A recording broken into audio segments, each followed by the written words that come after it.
Hi, my name is Doc Kasama. I'm your host for Taking Ownership. This is a show by entrepreneurs for entrepreneurs.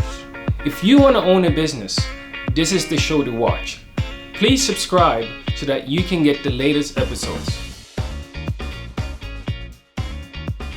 You talked about your experiences as an owner of a business.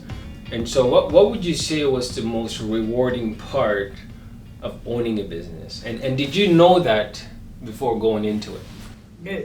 I don't think anything prepares you for owning a business. It's challenging, but so much more rewarding because you learn a lot. I always knew what to expect if you have your own business, but everything I learned through the process have been amazing at the same time.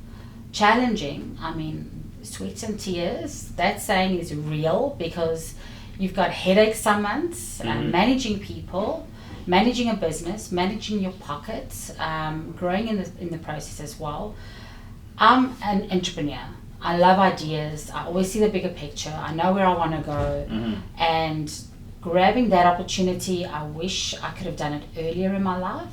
But the timing of it was perfect as well because I needed to mature in certain aspects before I got to that. Right. Anybody, like I said, anybody can grab that opportunity. And if you want to grab that opportunity, do it now. Don't wait. Right. Well, you also mentioned nothing can really prepare you. So what did you do to prepare, I guess? So you watch. You see other business owners. I ask a lot of questions. I do a lot of homework to see what I would expect and to know more or less what would happen. But like I said, nothing can prepare you. Once you're in it, it's like being thrown into the deep end.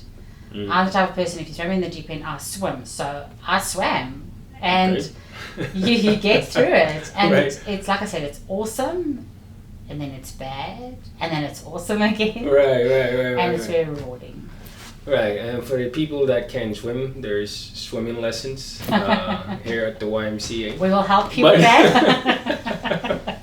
My next question, which is the progression to what you just asked. So, would you say was it the way you were brought up, or was it the knowledge you gained on the way? So, what I'm talking about, was it more nature or nurture as far as what led to your decision? So I would think it's both. The way I grew up was a very tough environment, very strict environment. We were brought up that you need to do your chores. You weren't getting any pocket money if you didn't do your chores. And being the eldest of 4 children, I learned to be responsible. And guide the other 3 at the same time, but being protective at the same time as well. And that's how I handled my business. Like I've mentioned in a lot of our meetings, when you have staff, when you have people in your environment, you look at it where you've got to look after every aspect of the business. Your business should be your baby. So there's nurture and there's nature. Yes, you've got to farm, you've got to protect, you've got to grow, you've got to push it into the right direction. And like we said earlier, you never know what you expect when you have your own business, but I promise you, if you grab the opportunity, you don't realize what you're capable of. Agreed. And so to help our viewers today, your first business, what was it, and did it work? Did it not work? Right. It did not work. Okay. I invested a lot of money. At the age of 25, literally for a short period, I grabbed the opportunity. I invested in property at that age. Okay. So I owned my first house at the age of 23. I started working. My first salary went to... Paying the mortgage? No. I paid my parents. So my first paycheck that I received went directly to my parents. Because I was taught to pay your way through life as well. I was still living at home. So my first business, I sold some of my property. And I took the cash and I was like, this is it. I'm ready. And sometimes you think you're ready as well. I love that I grabbed that opportunity. The first business I started in was called Vickman Building Projects. So I had the sales experience. I know I was good with people. I know I was good with building relationships. I knew finance. I knew budgeting. I knew exactly what to do. And I went into business with a partner, which was my brother. Okay. Yes. Hopefully you're friends still. We're If still you're very- watching, brother. My brother he will join me soon. We're very close. Joe. Yeah. We're very close. I believe you don't like you fight in business as well, and you make up and you carry on. Right. That's exactly how. At least you guys are talking still. That's good news. We're talking still. So it was my brother, and we went into this business, and he was into construction and building management. He already managed teams at that stage. I was like, this is a great module, and the timing of it was wrong. I think it was just the timing. So we were in it for about a year, and it didn't succeed like I wanted to. Okay.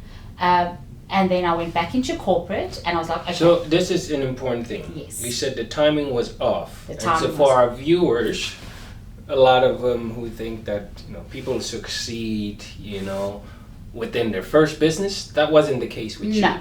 So what do you mean by the timing was off? The timing was off, meaning I needed to gain more maturity. I needed to gain more knowledge. Okay.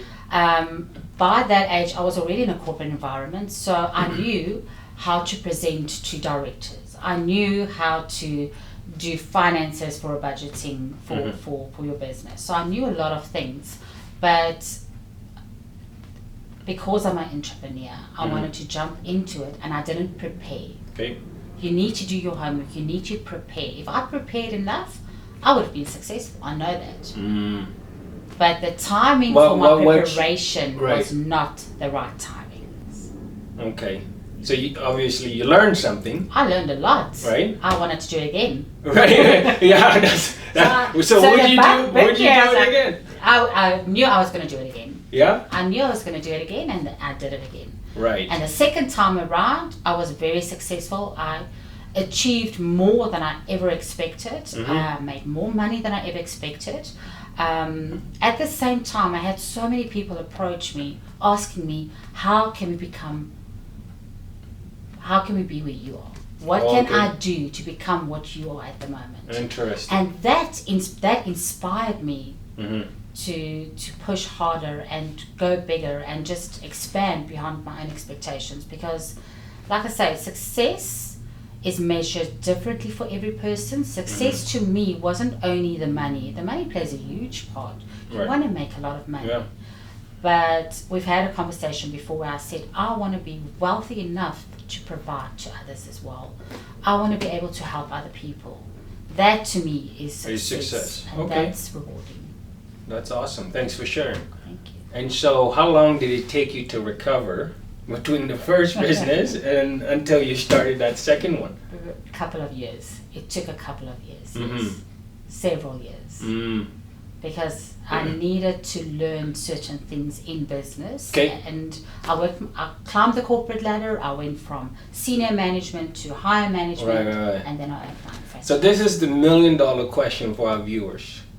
What made that second business succeed beyond your expectations? And how is that related to that first failure? What made the second time around more successful is I knew what to expect. I knew what not to do. Okay. And that prepared me. Because you'll only learn from your mistakes. And unfortunately, sometimes you'll grab an opportunity and you don't have the time to recover, or you don't have the funds to recover. My first business, I used a lot of my property funds, and I didn't have the funds to start a business again. Okay.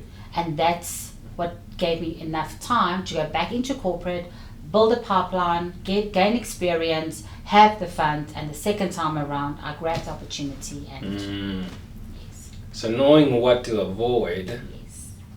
helped you succeed. It did.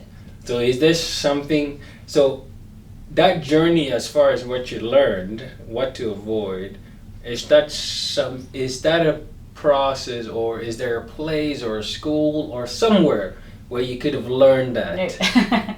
No, in the first it's called place. life. It's called the school of life. Right, okay. Yeah, so there's nothing that can prevent you to make certain mistakes. But I would say you need to act like a sponge. If you're in a work environment, you need to ask the questions. If you want to become a business owner, ask the right questions to the right people and you learn from that. You're going to make small little mistakes. You don't want to make the big mistakes. Everybody's going to make mistakes. Interesting. I'd rather just... So that was an important piece you just spilled. You said ask the right questions. One of the great books that I read before I started my first business was by John Maxwell. Good leaders ask great questions. Yes, yes. If you want the right answer, you need to ask the right question. Yes. Right? And that lesson alone saved me a lot of life and mistakes. Right? Yes. And so Correct. learning how to ask good questions. I love it.